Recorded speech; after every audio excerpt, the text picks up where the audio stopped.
like where I'm from, it's like you just live in the city. Right. And there are like certain 100 blocks that are like, you know, underprivileged blacks live here, and people with a lot of money live here, and if you're educated, you live here. But that's it. There aren't like specific neighborhoods.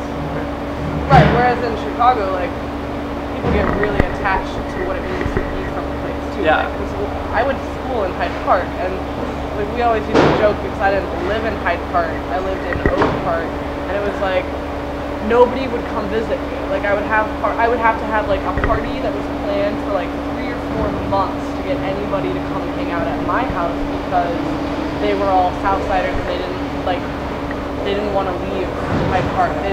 My dad would make a joke like, oh, the highway is like, there's like a cliff that they think it's the end of the world, and if they try to go anywhere other than Hyde Park, they're gonna fall off the planet. You know what I mean? Because so it was like my whole life had to be about Hyde Park, because that was the only way I could hang out with people.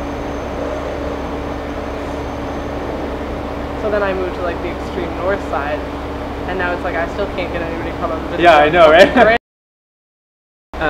When I moved here from Indianapolis, like I had no idea what anything in the city was. Like I had no idea what the neighborhoods were like, or where to find an apartment, or where like-minded people would be or anything. So I just found someone to sublet in Pilsen, and I had no idea.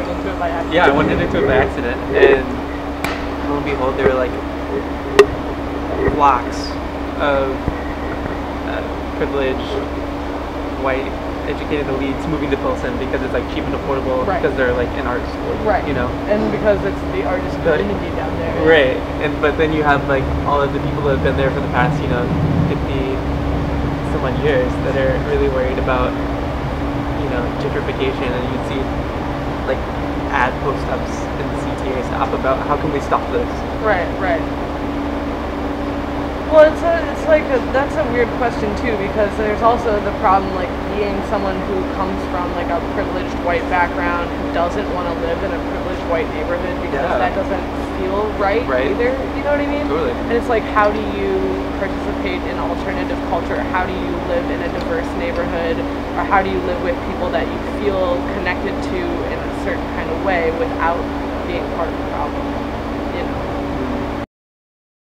Well, that's why I like living in Edgewater, because Edgewater and even a little further north into Rogers Park is because there's like a lot of it is first generation immigrants from like everywhere in the world, you know what I mean? From like Ethiopia to Slovakia, you know what I mean? And you walk down the street and you see people of every possible color speaking unimaginable languages, on like making families, and it's very much, it's a very, very, very mixed in terms of, you get kind of like the alternative, like gay neighborhood feeling to it too, because it's like where all the like queer people who can't afford to live in Andersonville or Boys Town kind of go, you know what I mean? So you get like that aspect, and you get all of the like immigration type of things, because there are some really cheap apartments up there, and then, so that's kind of a nice